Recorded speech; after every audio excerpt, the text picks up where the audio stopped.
Fernando muy amablemente me invitó, pensé en hablar precisamente de ese tema que nos lleva tiempo llamando tanto la atención y que queremos investigar, que es la exploración espacial de Marte y en concreto ese pequeño por qué Marte y por qué buscamos vida, porque es algo tan complejo que nos atrae y que hemos podido entrar en las primeras misiones allá por el año 2012 y que en la actualidad pues, es el tercer instrumento que tenemos en la superficie de Marte. De hecho, somos el único país que tiene 3 instrumentos funcionando al mismo tiempo en la superficie de Marte. Cuando hablamos de la posibilidad de vida, por supuesto.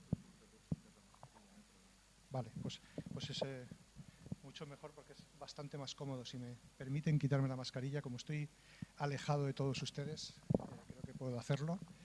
Cuando hablamos de esos estudios que estamos haciendo en Marte, esos instrumentos que estamos desarrollando, pensamos en un principio en nuestro sistema solar. Obviamente no hace falta que introduzca esta fotografía.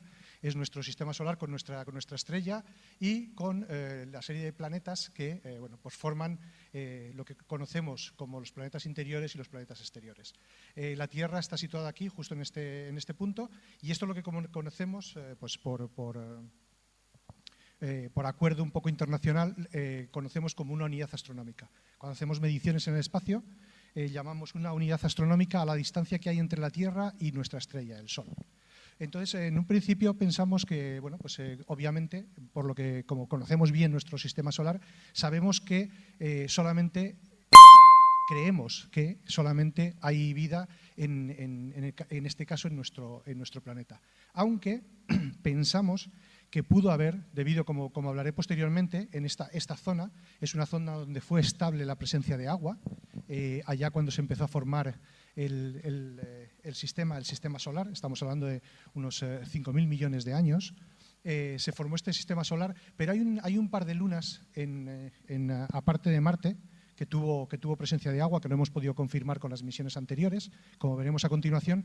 Hay un par de lunas en Júpiter que tienen un alto potencial, por ejemplo la Luna Europa. La Luna Europa es una luna que tiene un núcleo de roca, de silicatos, y que está recubierto por hielo que estabiliza un mar líquido. Sabemos que la Luna Europa tiene un mar que es líquido, salino, debajo de esa superficie de hielo.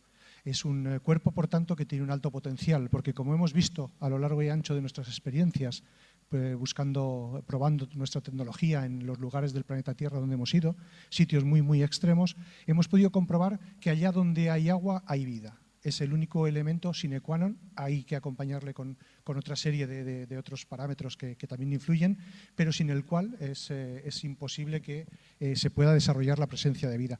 Cuando pensamos en la búsqueda de vida siempre pensamos en nuestro sistema solar, pero últimamente estamos viendo que más allá de nuestro sistema solar hay otros sistemas solares que son parecidos al nuestro. Estos son datos recientes de las últimas décadas. En este caso, por ejemplo, tenemos el famoso sistema Kepler, en el que tenemos una serie de planetas que están dentro de esa zona de habitabilidad que llamábamos antes. Esto es una unidad astronómica. Como les he explicado anteriormente, la unidad astronómica es la distancia que hay entre nuestra Tierra y el Sol, y nuestro Sol, nuestra estrella. Una unidad astronómica, por tanto, significa que estamos dependiendo de esta estrella, estamos en una zona de estabilidad del agua. Y estamos viendo, no solo a partir de este primer detalle, que fue uno de los primeros que se encontraron, sino que posteriormente, como veremos, pues hemos podido encontrar otra serie de sistemas planetarios que nos permiten pensar que tenemos otros escenarios que tenemos que estudiar. De ahí que me gusta poner esta fotografía, porque tenemos que pensar, es una fotografía de la evolución de lo que es desde el origen del universo, desde el Big Bang inicial hasta la formación de nuestro sistema solar y la formación de la vida. Desde el comienzo en el que se produce esa vibración, esa desestabilización de un espacio-tiempo del universo, se produce un escenario cósmico que va formando una serie de nubes, una serie de agregados estelares que posteriormente se consolidan en la formación de sistemas planetarios. En el caso de nuestro sistema planetario, además, ha ocurrido que se han producido una serie de planetas y uno de ellos en concreto ha llevado a cabo lo que es una evolución biológica. Una evolución biológica que es que debido a esa localización donde estamos colocados se ha posibilitado la presencia de un ciclo hídrico, de una estabilidad del agua, que pues, ha dado como resultado una posible origen y evolución de un sistema termodinámico que llamamos vida y que no entendemos. Eso sí tenemos que reconocerlo los científicos, no sabemos definir lo que es la vida, no sabemos lo que es, sabemos que es un fenómeno físico-químico, termodinámico, que nos cuesta mucho definir. Por ejemplo, si yo les preguntara qué tienen en común estos dos seres con todos nosotros, seguramente la respuesta es que sería que nada. Sin embargo, yo como científico, para mí esto es lo mismo. Todos los seres vivos en el planeta Tierra hemos desarrollado una maquinaria de organización y de evolución que tiene los mismos ladrillitos de formación. Tenemos la misma maquinaria. Estos organismos que vemos en esta fotografía, desde el punto de vista molecular, son lo mismo. Lo único que son expresiones distintas de una evolución posterior. Son maquinaria en base a carbono, una serie de moléculas de carbono que llegan a dar unas macromoléculas, proteínas, ácidos nucleicos y demás, que se organizan, se autoorganizan. Al autoorganizarse lo que hacen es que roban orden al universo, es un sistema prácticamente, podríamos decir, termodinámico, en el que acaba robando orden al universo para autoorganizarnos interiormente. Tenemos la misma maquinaria, no conocemos ningún ejemplo de vida en el planeta Tierra que sea distinto desde el punto de vista molecular. Eso ya nos dice algo, ¿no? Nos empezamos a preguntar precisamente por eso qué es la vida, lo que les decía al principio, ¿no? Sabemos que todos los organismos vivos tienen la capacidad de metabolizar. Esos organismos que les acabo de mostrar, todos tienen la capacidad de obtener moléculas orgánicas o no orgánicas. Hay muchas bacterias, por ejemplo en el río Tinto, en Huelva, hay muchas bacterias que no comen materia orgánica, que lo que utilizan son minerales, compuestos inorgánicos que les sirven, les es suficiente para autoorganizarse, generar su gradiente energético, al final somos pilas con un polo reducido y un polo negativo y un polo positivo, en el que establecemos un gradiente energético que nos ayuda a autoorganizarnos como seres vivos. Sabemos que metabolizamos todos, que tenemos la capacidad de reproducirnos y perpetuarnos, y que además al reproducirnos y perpetuarnos tenemos una serie de moléculas que nos sirven para almacenar toda esa información genética, que es el ADN. ADN o ARN, dependiendo. En el caso de los virus, hay muchos virus que su información genética la almacenan en ARN y que bueno, pues, son un poco distintos en cuanto a la base de la información, pero que obviamente no van a ser diferentes en cuanto a la maquinaria molecular que utilizan, ¿no? Y luego lo que les decía, el gran elemento sorprendente es esto que tenemos aquí abajo, esa molécula de agua. La molécula de agua, el agua es un hidruro de oxígeno, pero tiene un comportamiento muy peculiar, muy particular. Es un hidruro de oxígeno que tiene un comportamiento completamente distinto al resto de los hidruros. Por una sencilla razón, H2O tenemos una carga positiva en el hidrógeno y una carga negativa en el oxígeno. Este dipolo es lo que hace que tenga un comportamiento completamente distinto al resto de la familia de los hidruros. Eso hace que tenga la capacidad de hacer de solvente, tiene la capacidad de unirse mediante puentes de hidrógeno en una red que al final es lo que permite que nuestro metabolismo pueda desarrollarse. Nosotros podemos metabolizar, podemos oxidar glucosa, oxidar cuando comemos toda nuestra materia orgánica. Tenemos la capacidad de hacer ese metabolismo porque tenemos un líquido en el interior celular que permite que se produzcan las reacciones metabólicas. Todo eso es debido a este comportamiento tan anómalo del H2O, del agua. Con lo cual, al final, lo que les decía al principio, pues resulta que este elemento, este agua, es fundamental, es completamente necesario y allá donde hemos estudiado en el planeta Tierra, en los ambientes más extremos que hemos podido encontrar, siempre todo lo que conocemos es que realmente al final siempre hay vida allá donde hay un agua en estado líquido. Pero pasa algo. Si en un tubo de ensayo ponemos ácidos grasos, proteínas y ácidos nucleicos y lo vamos mezclando y lo vamos agitando, no ocurre nada. Perdón, porque se me ha ido la diapositiva. Vale, aquí estamos. Si esto lo ponemos, todos estos elementos los ponemos en un tubo de ensayo y lo agitamos, no ocurre nada. Algo tuvo que ocurrir y es algo que no entendemos, igual que no sabemos definir qué es la vida, tampoco entendemos qué ocurrió en aquel momento. Conocemos muy bien toda la evolución prebiológica, prebiótica que llamamos los científicos. Sabemos lo que ocurrió hasta que se formaron los primeros proteínas, aminoácidos y demás, que son la base, son los pequeños ladrillitos con los que se construye la vida. Eso lo conocemos muy bien. Y conocemos muy bien desde que tenemos una bacteria en el planeta Tierra hasta llegar a nuestros días. Esa evolución biológica también la conocemos muy bien, sabemos qué ha ocurrido. Pero lo que no conocemos y no entendemos es qué ocurre entre esos dos puntos.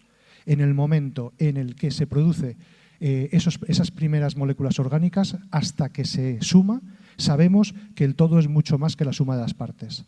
Ponemos ácidos grasos, como les decía, ponemos proteínas, lo agitamos y ahí no ocurre nada. Tuvo que haber algo en aquel momento, en la Tierra primitiva, que pues produjo esa reacción que al final dio lugar a esa primera bacteria, que conocemos como LUCA, el famoso LUCA, que es un acrónimo de su nombre en inglés, el Last Common Ancestor, es el ancestro común, el último ancestro común que tenemos todos los seres vivos, y a partir del cual se produce la evolución biológica que conocemos hasta el día de hoy, esta gran biodiversidad que conocemos en el planeta Tierra. Y lo que les decía, si intentamos definir qué es la vida, pues resulta que muchos autores lo han intentado, algunas definiciones son más acertadas que otras, pero realmente no podemos concluir que ninguna sea completamente acertada.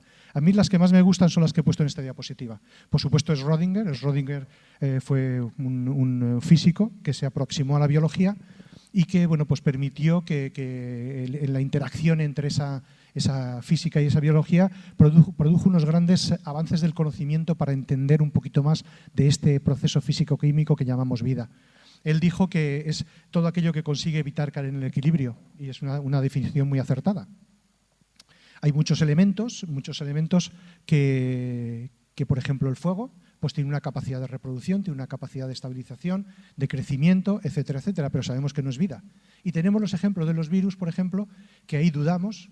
Hombre, está asumido y sabemos que son formas de vida, pero hay otros elementos vivos que pues a lo mejor pierden alguna de las capacidades que define a la vida, ¿no? Esas que comentaba anteriormente. Pero lo que sí ocurre es que todos evitan caer en el equilibrio. El equilibrio químico, el equilibrio universal es la muerte, es la estabilización. Por ejemplo, en el caso del universo, aquellas regiones del universo que están en estabilidad energética son donde no ocurre nada. Aquellas donde se producen nubes estelares, donde se produce formación estelar y demás, es aquellas que entran en un desequilibrio químico. Es lo mismo que la vida. La vida necesita esos polos negativo y positivo que les decía al principio, a partir de los cuales se produce esa autorreplicación, esa energía que somos capaces de sacar de esa pila energética. Luego hay otras cuantas que, por ejemplo, algunos científicos del Scripps Research Institute, que es un instituto que se ha dedicado mucho al estudio de la vida y de los pormenores físico-químicos que alberga, en el que dice que es un sistema autosostenido capaz de evolución darwiniana. Una definición compleja, pero que lo único que viene a decir es, de nuevo, apostillar lo que ya dijo Schrödinger. Es un sistema que tiene capaz de autosostenerse, es decir, tenemos un origen, una vez que se produce ese origen, tenemos una capacidad de autoestabilizarnos, replicarnos y continuar. Y que además, al hablar de la reproducción que les decía antes, tiene una capacidad de evolución darwiniana, es decir, sobrevive el que mejor adaptado al sistema está. Es una evolución darwiniana que sabemos que es la maquinaria evolutiva que ha permitido que tengamos el ecosistema tan diverso que tenemos en el planeta Tierra.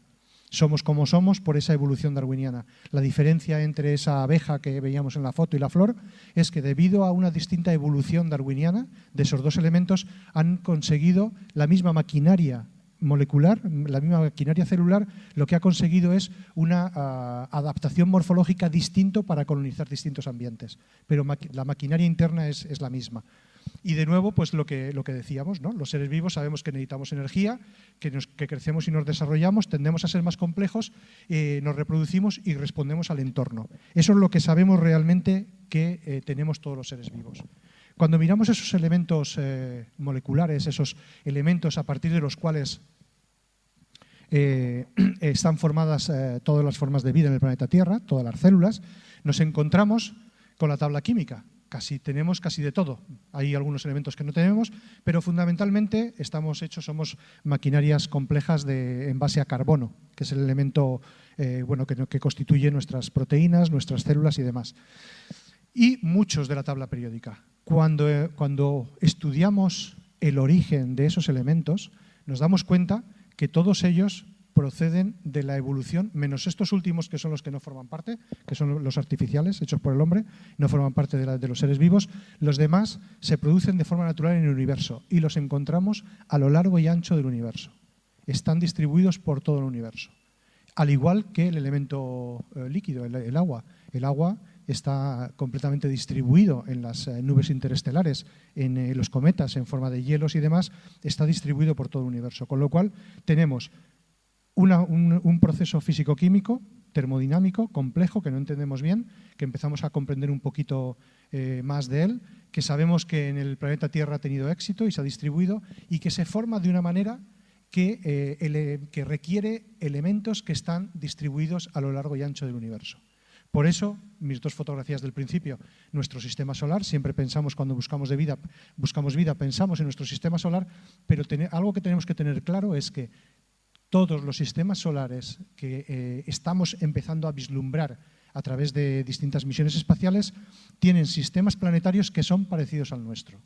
Es algo que, pues al final nos viene a decir, ¿no?, esa complejidad que sabemos que persigue la vida, ¿no? Cuando se han hecho algunos estudios, otra cosita que me gustaría mencionar es que la vida, además de esa complejidad, lo que sí sabemos es que desde las moléculas orgánicas que forman nuestras estructuras hasta formar los organismos, aquello que muchos autores durante mucho tiempo de trabajo y de estudio han podido ver es que lo que sí ganamos es complejidad y además de una forma que puede ser descrita físicamente. Es decir, vamos ganando a través de los organismos que son más sencillos, como los viroides, algunos virus, algunas bacterias, vamos ganando exponencialmente esa complejidad hasta que se produce una estabilización en complejidad cuando empezamos a hablar ya de organismos multicelulares, hasta llegar al ser humano, donde esa complejidad ya sube exponencialmente. Cuando el ser humano se autoorganiza en sociedades, esa complejidad se dispara hacia él.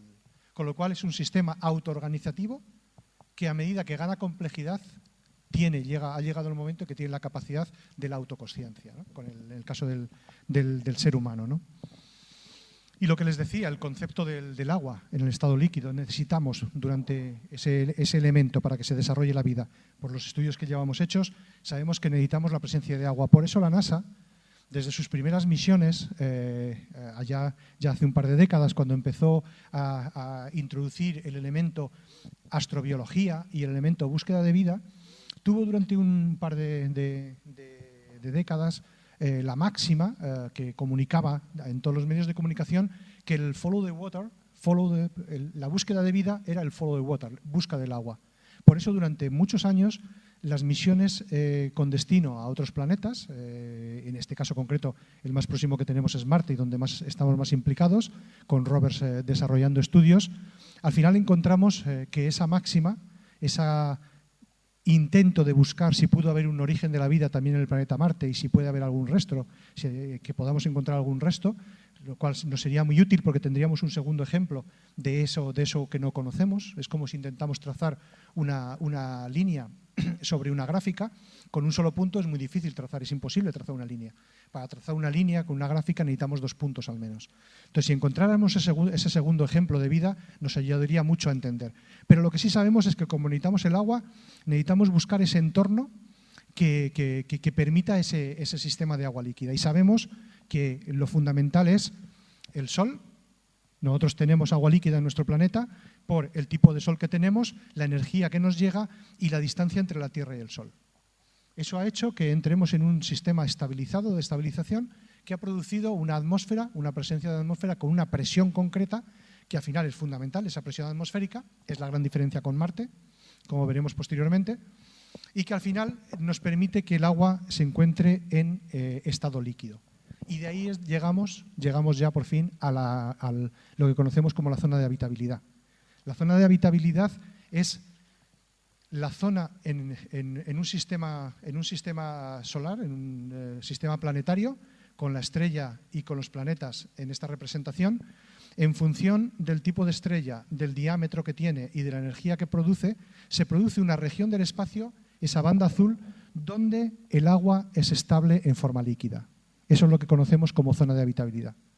Por tanto, cuando buscamos en otros sistemas planetarios, al final lo que buscamos es planetas parecidos al planeta Tierra que estén presentes, que estén en la zona de habitabilidad, para poder encontrar esa estabilización del agua.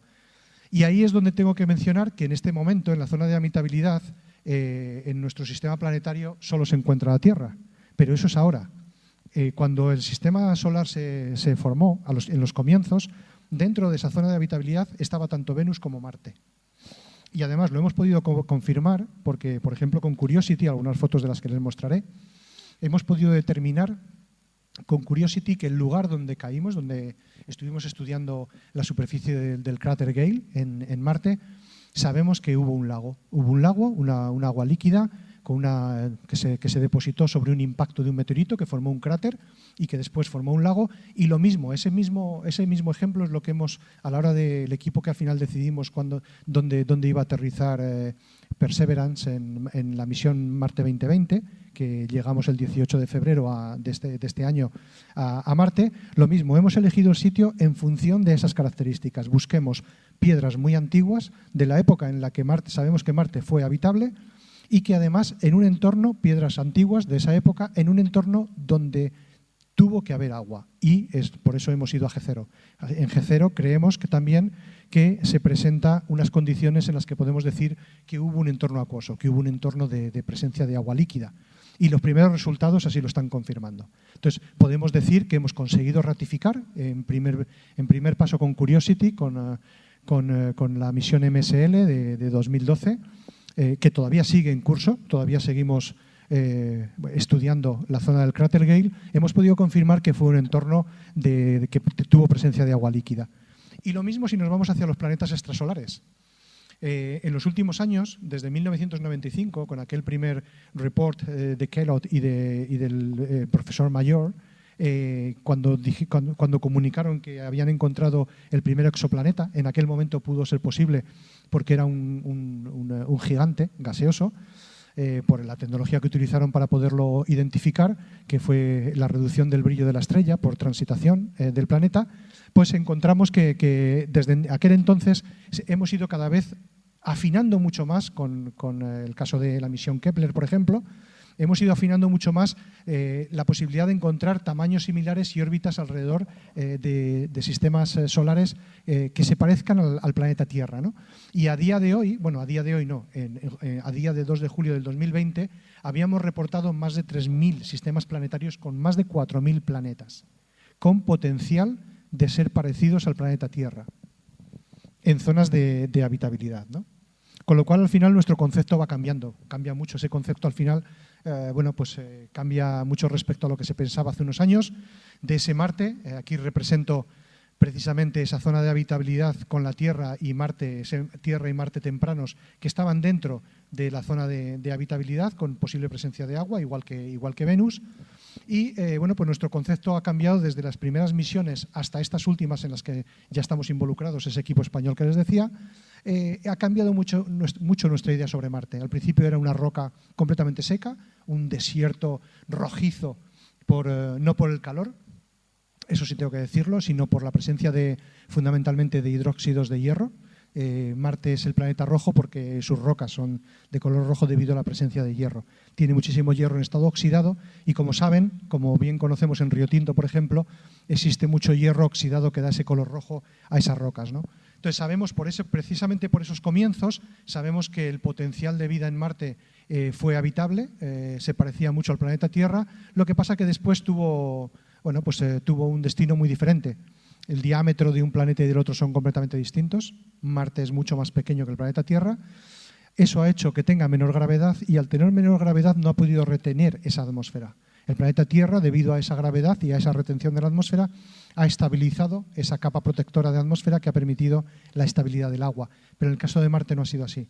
Marte es mucho más pequeño, esa gravedad no ha podido retener la atmósfera y el viento solar, la incidencia de la radiación solar, ha barrido esa atmósfera. al barrer esa atmósfera, ha permitido que sea como es ahora. Pero sabemos que en los comienzos no era así, tenía un medio líquido que después ha ido desecando.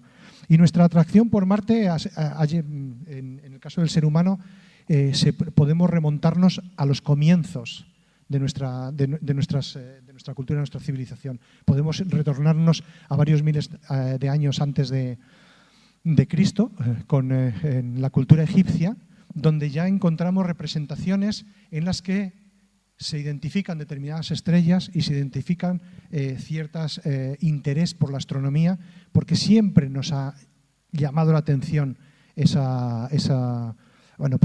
cielo tan espectacular que tenemos por las noches cuando podemos mirar hacia arriba, y sabemos que nos ha llamado mucho la atención. Ahora tenemos el potencial de estudiarle mediante distintas misiones y maquinarias que nos ha permitido empezar a conocer un poquito más. Podemos llegar, como decía en mi diapositiva anterior, podemos llegar a hacer una comparativa entre los dos planetas, y así es como sabemos que no son tan distintos, que han evolucionado de forma distinta, pero que en un comienzo no eran tan distintos. Y ese interés histórico ha continuado hasta los famosos mapas de Schiaparelli, de Percival Lowell, etcétera, etcétera, en las que se hablaba de aquellos canali, ¿no? En el caso del autor italiano, en este mapa concreto, se habla de los canali. Los canali en italiano se refiere a canales naturales, no habla nunca de canales artificiales. Fue Percival Lowell cuando hizo la traducción al inglés y los llamó channel, en las que ya sí había una acepción de canal artificial, y es cuando se empezó a pensar en posibles civilizaciones que estuvieran haciendo esos canales en Marte. Ahora sabemos que son completamente naturales, tenemos fotografías, pero que nos permiten hacer esos estudios pormenorizados en los que vemos precisamente esos canales que son fracturas abiertas, porque sabemos que Marte tuvo una geología, fue activo geológicamente, fue un planeta igual que el planeta Tierra, que fue evolucionando de una forma distinta. Y desde aquellas primeras imágenes de las Mariner a las Mars Express vemos la gran diferencia, en la que ya empezamos a entrever esos detalles que posteriormente otras misiones nos han permitido adelantar, por ejemplo la Mars Express en este caso, en la que ya se ven algunas superficies que obviamente los geólogos nos dicen que nos están diciendo que fueron mares.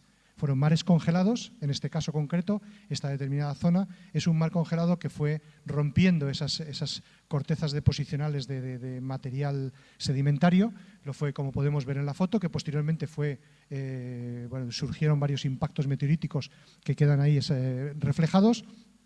Y en algunos casos, cuando conseguimos fotos más próximas, como en este caso una foto de Mars Express también, podemos ver que fueron cursos de agua. Entonces, por tanto, en aquel momento ya entreveíamos esas similitudes entre los dos planetas, ¿no? Lo que pasa es que posteriormente, como les decía antes, la evolución ha sido muy distinta por ese factor. La Tierra y Marte se parecen mucho, pero por ejemplo su atmósfera, en el caso de Marte, es 1000 veces menor la presión atmosférica. Y eso es debido precisamente a su diámetro. Tiene un diámetro mucho menor, prácticamente la mitad. Eso hace que no pueda, por gravedad, no pueda retener esa atmósfera y la ha ido perdiendo por el viento solar. Eso tiene mucha incidencia, por ejemplo, este hecho tiene incidencia en su temperatura. La temperatura, con algunos datos mucho más pormenorizados que mostraré posteriormente, ya con nuestros instrumentos, tomados con nuestros instrumentos, podemos hablar en el caso de la temperatura de la Tierra, una media de unos 15 grados, en el caso de Marte nos vamos a menos 63. Pero eso no significa que Marte no pueda acercarse a cero o superar el cero. Hay determinados momentos y determinados lugares de Marte, sobre todo en las estaciones estivales del planeta Marte, donde sabemos que se pueden alcanzar los 10 y 15 grados por encima de cero. Eso hace que al final, donde pensábamos que había un planeta completamente seco, pues resulta que hemos encontrado, como veremos después, algunos indicios que nos dicen que hay un ciclo hídrico, hay presencia de agua, ¿no? Hay un ciclo hídrico con unas nubes que se forman y demás, como veremos, porque después hemos tenido fotografías que nos han permitido corroborar todos estos datos que ya teníamos, ¿no? El rango de temperaturas oscilan mucho, es muy diferente. El campo magnético, en el caso de la Tierra, es otro de los elementos que nos ha permitido que surja la vida en el planeta Tierra. Ese campo magnético permite que tengamos una protección frente a las radiaciones que vienen de la estrella, de fondo, radiaciones muy potentes, que serían muy dañinas para todos nosotros si no tuviéramos ese campo magnético que nos protege.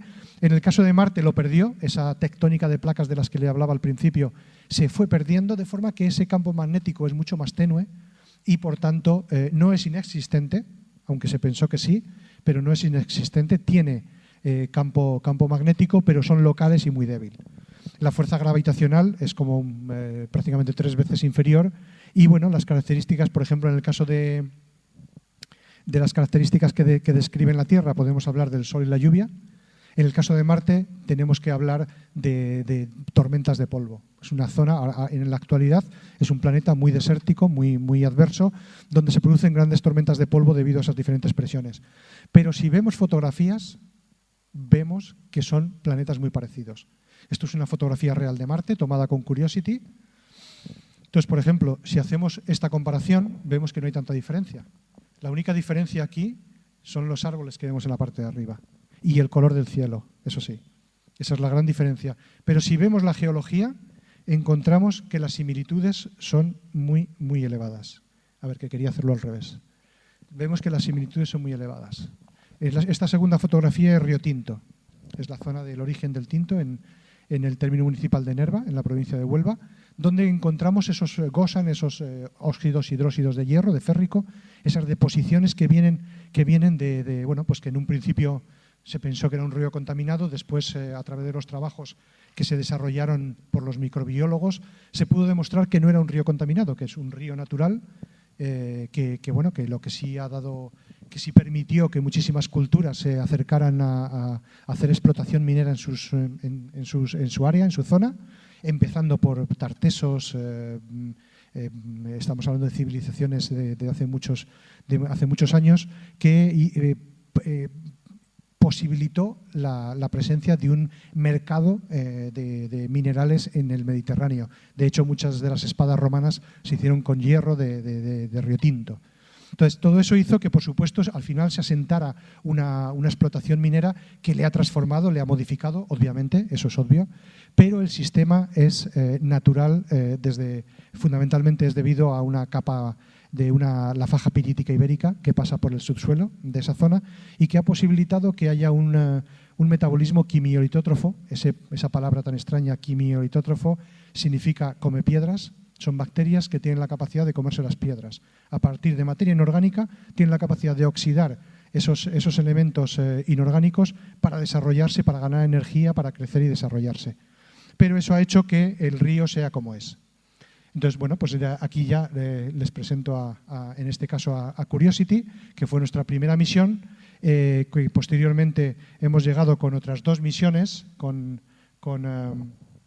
InSight y finalmente con Perseverance. Y bueno, pues tengo que decir que ahí es donde la marca España de nuevo está presente. Hay un equipo español trabajando en estas 3 misiones que ha podido estudiar la atmósfera. Una de las partes más importantes de los estudios de Marte, que tiene que ver con la atmósfera, lo ha desarrollado el equipo español al que pertenezco.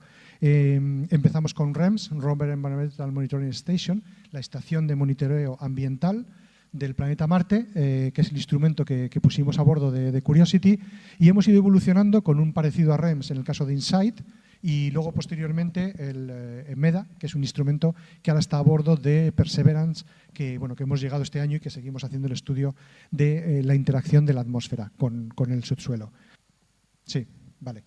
Y eso, como les decía, eso ha permitido pues, que tengamos la banderita de España puesta en la superficie de Marte, ¿vale? Somos un equipo que al final, y con esos 3 instrumentos, ha permitido que podamos, aquí les muestro una fotografía de las 3 misiones. Empezamos, como les decía, con Mars Science Laboratory, MSL, 2012, con Curiosity, InSight posteriormente. En el caso de InSight es una misión de geodinámica, no es un rover, es una plataforma que se asentó sobre la superficie, que puso un sismómetro para poder estudiar aquello que les decía de la sismicidad, de la posibilidad de que haya presencia de placa tectónica, de movimiento tectónico en el planeta Marte. Y por último, en el caso de Perseverance, que además hemos ido un paso más allá y ha ido acompañado del helicóptero para hacer las primeras pruebas de vuelo sobre la superficie de Marte, ¿no? La contribución española y los instrumentos que llevan, en el caso de, son grandes laboratorios, tenemos que decir que son grandísimos laboratorios, muy desarrollados, muy superiores en capacidad a los que tenemos prácticamente en el planeta Tierra, en un rover en movimiento, pues desde instrumentos, por ejemplo, como MOXIE, que están fabricando oxígeno, o SHERLOC para hacer algunos de los análisis a través de espectrómetros de rayos X con Pixel, SuperCam, las cámaras, lleva varias cámaras, lleva cámaras tanto en el mástil como en la zona de abajo para poder hacer situación de las rocas que tiene en el entorno para poderlo manejar y operar para que no haya ningún tipo de accidente, y la contribución española a través de MEDA, en la que llevamos sensores en distintas partes. MEDA se basa en una serie de sensores, a ver, que no quiero volverlo a estropear. MEDA se basa en una serie de sensores que tienen esta forma. Esto es una foto de nuestro instrumento ya en Marte, en la superficie de Marte. Lleva un par de booms de este tipo en las que a través de estos dados, uno de los elementos más dificultosos que tiene este tipo de misiones es que los instrumentos tienen que funcionar, hay que asegurarse de que funcionan, las inversiones son grandes inversiones que hay que asegurar que después van a funcionar, y eso implica que no puede haber ninguna parte móvil, con lo cual teníamos que estudiar la interacción del suelo con la atmósfera sin ningún tipo de instrumento que sea móvil. Por ejemplo, en el planeta Tierra eso lo hacemos con veletas que llevan parteles móviles que nos indican la dirección del viento. Aquí no podíamos hacer eso. Aquí se nos ocurrió hacerlo a través de una serie de dados térmicos con 3 placas en distintas posiciones del boom. Hay otro boom en otra localización y se calientan esas placas, y por el enfriamiento que produce sabemos el desgaste que está produciendo en cada uno de los instrumentos, y de ahí podemos, mediante física y matemáticas, podemos inferir tanto la dirección y velocidad del viento como la temperatura del viento, la humedad del aire. Con este otro sensor estudiamos la radiación que llega a la superficie del planeta, tanto en radiación de espectro visible como en ultravioleta. De esa forma caracterizamos detalladamente. De hecho, con nuestros 3 instrumentos hemos permitido tener una resolución de temperaturas y de viento en Marte que nunca antes se había tenido. Ni siquiera con las famosas Viking, las misiones Vikingo de la NASA, tienen un estudio tan pormenorizado de la superficie de Marte. Y bueno, es una misión para la historia, en este caso, la que hemos llegado este año por muchísimos motivos. Pero aparte de que nos permitió poner en una plaquita el nombre de distintos lugares para ponerlo en Marte, pues hizo varios guiños, entre ellos pues un reconocimiento a los sanitarios debido a la pandemia. Ya estábamos en pandemia, se decidió que el rover llevara una placa en reconocimiento al sistema sanitario mundial en su ayuda por la lucha contra la pandemia, y entre otras cosas pues un detalle que en un principio pasó desapercibido, NASA no lo comunicó, pero fueron distintos estudiosos, amateur fundamentalmente, que se dieron cuenta que el paracaídas de entrada tenía una serie de colores. Hubo gente que empezó a estudiar la posibilidad de que fuera un código binario y acertaron, era un código binario. Y una vez que se empezó a hablar de ello en la prensa fue cuando NASA dijo que no eran las coordenadas de la localización de JPL. JPL es el Jet Propulsion Laboratory, que está en Pasadena, es el laboratorio del que se dirigen todas las misiones a Marte y donde se hacen las operaciones de las misiones. En un principio la gente pensó que podían ser las coordenadas geográficas de JPL, pero no. Era un código binario en el que se puede leer esta frase: Dare mighty things. Atrévete a hacer cosas importantes, que es una de las máximas que tiene NASA. Luego, aparte, esta es la primera de 3 misiones, porque Perseverance va a recoger, uno de sus objetivos es coger una serie de muestras que va a ir almacenando en 2 depósitos que dejará sobre la superficie de Marte para que después vaya otra misión a coger uno de esos depósitos y a traerlos a la Tierra. Es la primera misión que recoge muestras que van a venir a la Tierra, que vendrán. Entonces, esta es la estructura de esas misiones, con Marte 2020 en primer lugar, desarrollando esos estudios de superficie con esos cachés que llamamos, con esos depósitos en los que van a dejar las rocas. Una vez que tenga hecho todo el recorrido y que tenga los depósitos localizados en los 2 lugares donde se van a dejar, va a haber otra misión que va a llegar, se va a poner en superficie cerca de uno de esos depósitos. Se va a desplazar el rover, lo va a coger y se va a poner en órbita marciana, con una tercera misión que va a llegar a órbita marciana, va a recoger ese depósito y lo va a traer al planeta Tierra. Esa es la estructura. Y luego otro de los hitos que tiene, como nos estamos preparando para la posible visita de seres humanos a Marte, es algo que las agencias espaciales quieren hacer en los próximos años, posiblemente en la siguiente década o en un par de décadas se pueda llevar a cabo. Hemos empezado a hacer los primeros estudios para preparar la colonización humana. Y uno de los más importantes es precisamente la producción de oxígeno. Necesitamos producir oxígeno. Entonces, uno de los instrumentos que le mencioné en una de las diapositivas que dije MOXIE, pero no expliqué lo que era, porque tengo esta diapositiva para explicarlo, es un instrumento que a partir del CO y CO2 de la atmósfera de Marte, por escisión de ambos elementos, de ese carbono y ese oxígeno, va a hacer enriquecimiento de oxígeno para producir oxígeno, poderlo almacenar y hacer las primeras pruebas para una posible colonización con producción de oxígeno, al igual que se hará con Marte.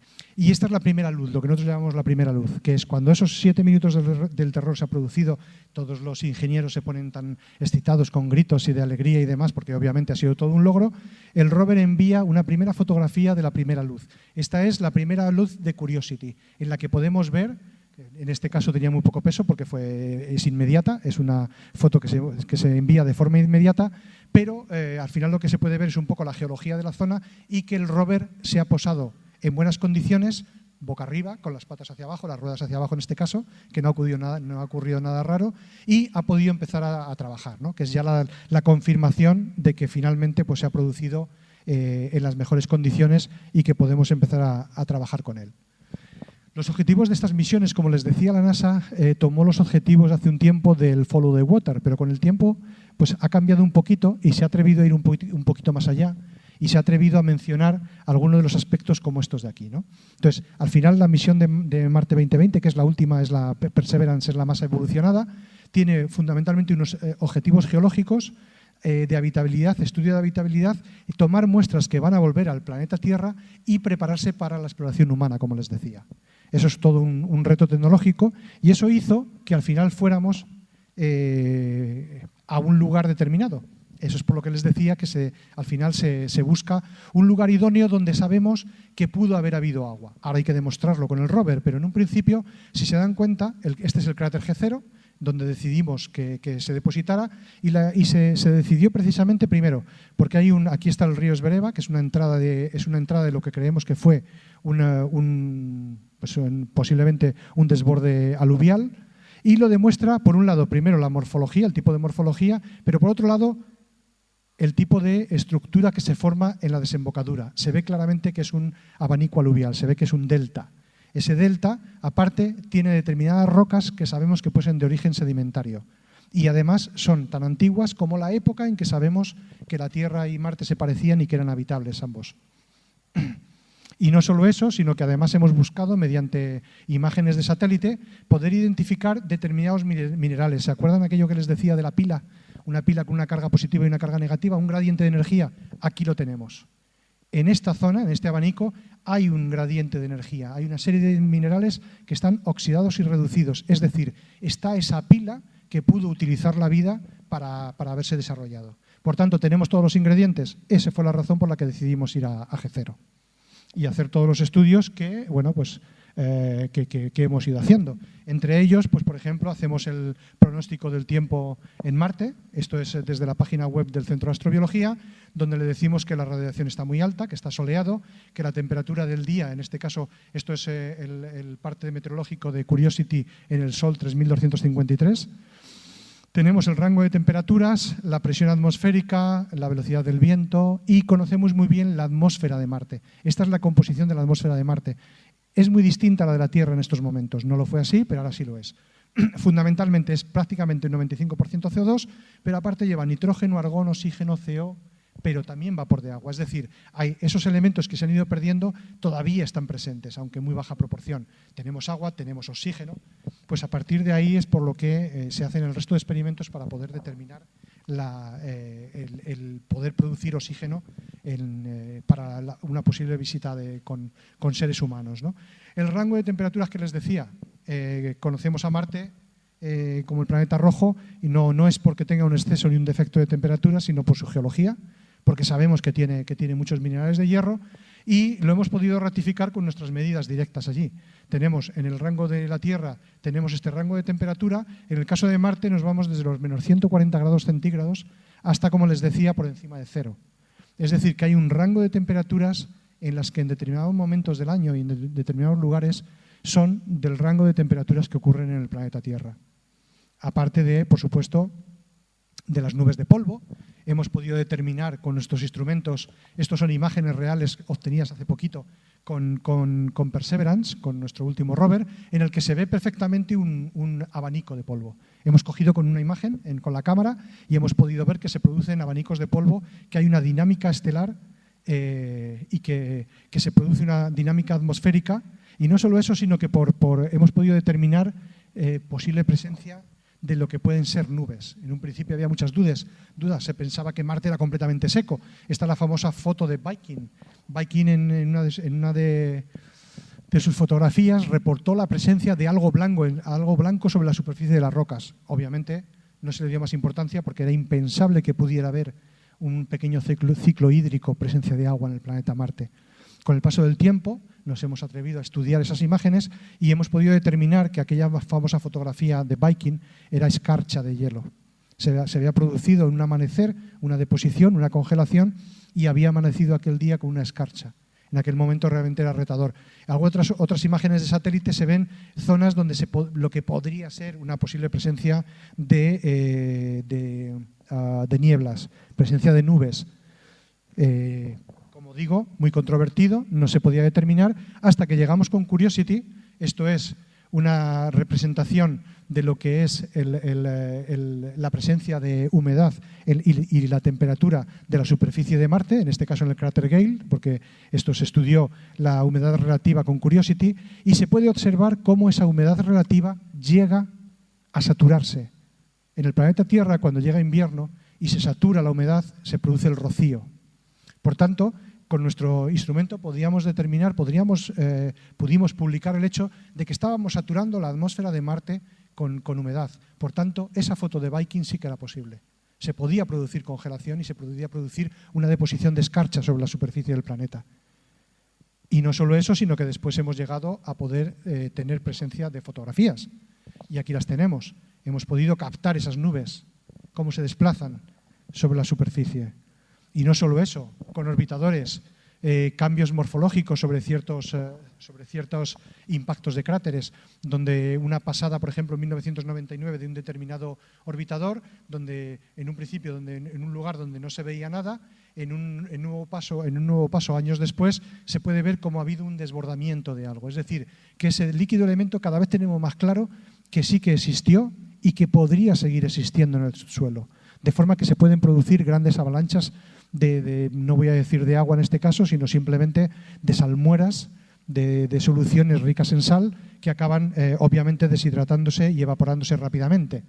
Y luego ya, pues más recientemente, esto lo habrán visto seguramente en la prensa, esto es Marte ayer, antes de ayer, cuando monté la charla, en la que con Perseverance lo que hemos hecho ha sido pulir una de las rocas para poder ver la superficie de una de las rocas que íbamos a perforar. De forma que, bueno, pues al final, cuando hemos decidido que nos parecía interesante la roca, pues se ha perforado. Y de esa forma hemos empezado a poder determinar, en este caso concreto, que en determinados lugares vemos claramente lo que pudo ser un abanico aluvial, un desbordamiento, y que el cráter G0 en su época, hace miles de años, tuvo seguramente este aspecto. Bueno, pues vamos a demostrarlo con fotografías y mediante estudios geológicos. Y es lo que hemos hecho. Hemos empezado a hacer determinados estudios geológicos donde ha sido posible ver este tipo de lamificación. Ahora tengo una serie de diapositivas que les voy a ir mencionando. Básicamente, y ya acabando, prometo acabar, estamos prácticamente fuera de tiempo ya. Donde se ha podido ver que hay una deposición, una serie de láminas, que es lo que por ejemplo, cuando vamos aquí en el planeta Tierra, vamos por una carretera, una vía de tren, que ha cortado una montaña para poder hacer la infraestructura, y podemos ver esas paredes de roca donde vemos laminaciones que se inclinan y donde vemos determinadas laminaciones que nos dicen, por ejemplo, que esta zona donde estamos ahora, fue un fondo oceánico, que ese océano después se retiró y eso dejó muchas piedras calcáreas de color blanquecino, Pues algo parecido estamos haciendo en Marte. Estamos haciendo estudios geológicos donde vemos esas laminaciones que creemos que al final fueron deposiciones de origen sedimentario, un cuerpo de agua donde los minerales se van depositando y acaban formando una roca donde se ve completamente una estratigrafía y por ejemplo, en este caso en Kodiak, que es un surgimiento que por su gran dureza ha permanecido, el resto de los alrededores se ha deshecho, pero aquí ha permanecido y aquí podemos ver cómo de cerca, con las imágenes de la Supercam, de una de las cámaras que están en el mástil, podemos ver claramente cómo se producen esas laminaciones. Es decir, podemos estar demostrando, como hicimos en el caso de Curiosity, que el cráter Gale era de origen sedimentario, era un lago. Eso a través de una serie de estudios pudimos ver con Curiosity donde ciertas localizaciones nos indicaban que esto era como un fondo, que había sido un fondo de lago donde se habían ido depositando una serie de minerales. Aquí claramente, aquí se ve muy claramente lo que les decía, esas laminaciones, ¿no? Estos son publicaciones, son fotos de publicaciones que después hemos hecho para demostrar que eso sí que fue un fondo oceánico. A ver, se me ha vuelto a quedar bloqueado. Ahora, hasta que hemos podido... el siguiente paso, a ver si consigo llegar.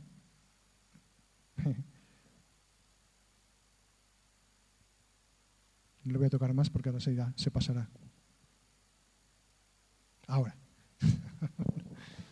Bueno, créanme, lo que pretendía enseñarles es una publicación de hace un mes, en la que esta publicación de hace un mes, en la que como no teníamos la presencia de materia orgánica, nos empezamos a preguntar si existía la posibilidad de que esa materia orgánica la estuviéramos destruyendo nosotros al utilizar nuestros cromatogramas, nuestros instrumentos, en la forma de prepararla. Iba todo preparado para que no hubiera errores y pudiéramos detectar esa posible presencia de orgánica, pero no la estábamos detectando en el fondo de ese lago del suelo donde se estaba estudiando Curiosity en el cráter Gale. Entonces se repitieron esos experimentos en tierra con ciertos ácidos como por ejemplo oxalato, acetato, percloratos, mezclas de percloratos, y se pudo ver claramente que cuando repetimos el mismo tipo de estudio en la Tierra, resulta que degradamos esos ácidos. Es decir, los propios instrumentos, de forma accidental, no nos habíamos dado cuenta, esos instrumentos, es un instrumento francés, un equipo de científicos muy, muy buenos que están haciendo unos estudios de las sales orgánicas que es tremendo, han podido demostrar que quizá esté esa presencia, han podido cambiar el protocolo del instrumento para poder hacer un nuevo intento a ver si conseguimos identificarlos, porque con la forma con la que estábamos haciendo hemos podido demostrar que estábamos degradando esa materia orgánica. Y por último, para acabar, pues señales de presencia de agua, que además coinciden. Sabemos que en la actualidad esa presencia de agua en el subsuelo está más o menos ratificada. Hay un equipo italiano que mediante ondas de radar desde orbitadores han podido determinar que ven determinados lagos con salmueras en el subsuelo que podrían ser salmueras de agua estables, que están en el subsuelo y por la presión de la capa geológica se mantienen estables. En el momento que sale a la superficie se desestabilizan y desaparecen. Hemos hecho la superposición de las señales de agua con las señales de metano. Sabrán que hay varios autores que han reportado en Marte la presencia de metano. El metano es un gas que en el planeta Tierra es de origen biológico. Se produce fundamentalmente en los ganados, en los vacunos, en los estómagos de las vacas, es de origen biológico, pero también hay un origen geológico. No podemos decir que sea un biomarcador porque hay procesos geológicos como la serpentinización que produce la presencia de metano. El caso es que hemos podido mapear esa presencia de agua y superponerla con las fuentes donde se han localizado metano y, como ven, se superponen. Es decir, de nuevo pensamos que podría haber en el subsuelo una posible capa de salmueras con presencia de agua que además tienen una capacidad de producción estacional de metano, bien sea de origen geológico o biológico, eso no lo sabemos. Y bueno, voy a parar aquí. Estos son algunos de los experimentos que hemos hecho en algunos de los análogos terrestres que hemos visitado para probar toda esta tecnología. Nos hemos ido a lugares muy, muy extremos en el planeta Tierra. En este caso les presento a Dalol. Dalol es una depresión en Etiopía, en la depresión del Danakil, donde hay un sistema de un volcán, está muy próximo al subsuelo del volcán. Es una zona que no es una boca abierta del volcán, es una zona en la que se producen chimeneas, se produce un calentamiento del agua del subsuelo. El volcán está como a 4 kilómetros, 5 kilómetros de profundidad. Es una zona que va cambiando porque obviamente es una salida constante de agua líquida. Se produce una presión de ese agua, como pueden ver aquí, va ascendiendo, va arrastrando todos los minerales, todas las sales, y que acaban arrastrando y produciendo estas bonitas estructuras de múltiples colores, que son chimeneas hidrotermales que al final, por presión, acaban rompiendo y acaba saliendo un agua que está a pH negativo, pH por debajo de 0, más de 100 grados centígrados y cargada de metales pesados. Era un reto tecnológico, pero lo que nunca pudimos llegar a pensar es que pudiéramos determinar la presencia de microorganismos allí.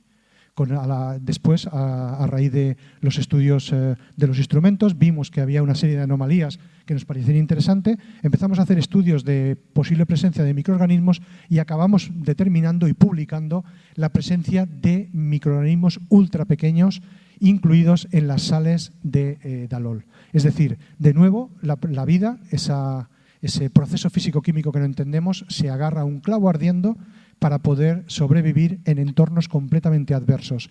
De nuevo, el único elemento que necesitan es la presencia de agua. Muchas gracias. Sí, eso no es así, lo que pasa es que hay un cambio de color, me he dado cuenta, hay un cambio de color por la proyección y entonces parece que está fuera, pero hemos hecho un cambio de color porque la parte izquierda de la zona de habitabilidad tiene una serie de características y entonces le hemos matizado en otro color. De forma que al final la Tierra está en el centro y son Marte y Venus los que están justo al límite. En el caso concreto de Marte ha salido de la zona de habitabilidad, pero ha salido en los últimos miles de millones de años. Es decir, en los comienzos estamos hablando de 4.500 millones de años, en los que hasta los 3.800, casi, incluso más, desde los 2.500, 3.000 millones de años hacia el origen de los dos planetas estaban en la zona de habitabilidad y hubo presencia de agua. Es un reto tecnológico porque, pues obviamente blanco y en botella. Estamos jugando ahí como científicos, tenemos que esperar a tener la prueba para decirlo. Pero obviamente, como les he ido comentando, hay un montón de datos que nos dicen que fueron muy similares, posiblemente en los protocolos, cuando estamos cambiando ahora los protocolos con los instrumentos para detectar materia orgánica, están cambiando mucho los resultados. De hecho, ya están saliendo las primeras publicaciones en las que ya afirmamos que posiblemente sí que hay presencia de materia orgánica. Es un siguiente paso. Materia orgánica, sabemos, tampoco nos dice, la vida es muy difícil de definir, pero es mucho más difícil de comprender y de poder identificar una biosignatura, una huella de vida que nos diga inequívocamente que es una huella de vida. ¿Con esto qué quiero decir? Hay materia orgánica, pero por ejemplo hay un montón de aminoácidos que se distribuyen en los cometas. Ahí, por ejemplo, en Marte hay mucha presencia de aminoácidos que son previos, y en la Tierra hay mucha presencia de aminoácidos que son previos al origen de la vida en el planeta Tierra. Es una química prebiótica que se produce en los cuerpos interestelares, en las nubes de hielo, por la radiación de las estrellas, se produce la presencia de síntesis de aminoácidos, que son los ladrillitos que construyen las proteínas, lo que luego necesitamos. Pero debido a ese hecho, como se producen en las nubes interestelares, al final en los planetas se produce una amplia distribución de aminoácidos que no son de origen biológico. Con lo cual, de nuevo, el hecho que queremos estudiar nos provoca un lío en el laboratorio para que no lo podamos estudiar y determinar. El propio hecho que queremos estudiar nos enmascara las pistas y es lo que está ocurriendo. Tampoco podemos decir que la materia orgánica sea una biosignatura inequívoca, porque también se produce en el espacio interestelar. Con lo cual, de nuevo, tenemos que, si se fijaron en el segundo objetivo de estas misiones, que era el de la presencia de biosignaturas, lo que estamos buscando ahora es estas laminaciones en las rocas. Se veía un estromatolito en esa foto. Un estromatolito es en la Tierra una serie de capas minerales que se van produciendo y se producen de determinada manera porque hay vida y la vida ordena esa deposición de minerales y produce un estromatolito, que son formas de vida. Ahora estamos buscando ese tipo de morfologías, a ver si de alguna manera podemos identificar algún rastro que nos diga que eso es de origen biológico. Estamos viendo las pistas, pero las pistas a la vez nos esquivan, ¿no? Pero esperemos que en pocos años podamos determinarlo. Allá arriba.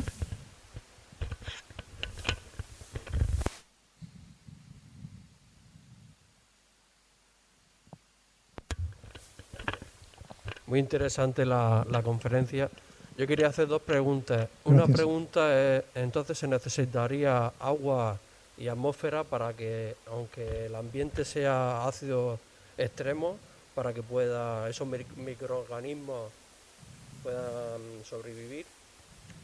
Y la otra, podría haber agua filtrada, me refiero en el interior del planeta Marte, me refiero en las capas más profundas. Sí. Gracias. Sí. La respuesta a las dos es, a la primera, sí, rotundo. Es cualquier tipo de agua, siempre que tenga una actividad del agua, porque es un concepto que no quería introducir, la actividad del agua, por ejemplo, Dalol tiene determinadas pozas en las que no hay ningún microorganismo, está completamente estéril. Entonces, claro, tienes que tener muchas precauciones y mucho cuidado con lo que estás estudiando, porque hay determinados charcos de agua que tienen una actividad del agua tan difícil que al final no aparece la vida. Pero en los que tienen la otra actividad del agua, por ejemplo, Río Tinto, que nos parece un río contaminadísimo y extremo, es agua del grifo prácticamente para las bacterias. Su actividad del agua es de 1. pH de 0,8 en algunos de los puntos de muestreo, prácticamente ácido sulfúrico, toda la carga de metales de la tabla periódica, y ahí están los quimiolitótrofos viviendo y desarrollándose sin ningún problema. Y a la segunda, las pistas que nos están indicando, y como les mencionaba, por un lado, las formaciones geológicas que vemos en superficie nos están indicando que ahí hubo agua, y segundo, los estudios de este equipo italiano, de Marco Ferrari y de otra serie de autores, que por cierto vendrán pronto a Río Tinto a hacer unos experimentos, han podido determinar por ondas eco lo que ellos identifican como capas en el subsuelo, en profundidad, donde se estabiliza ciertos cuerpos de agua por la presencia de salmueras. Salmueras es un agua cargada de sales que pues permite, por ejemplo, por eso en las carreteras se echa sal en invierno, ¿no? Porque baja el punto de congelación y acaba siendo una agua salada que no se congela, ¿no? Eso es una salmuera. Pues ese tipo de estructuraciones, estos autores identifican en el subsuelo presencia de esas capas en determinados sitios del planeta Marte, no en todos, ¿eh? En los polos fundamentalmente sí que parecen que las hay.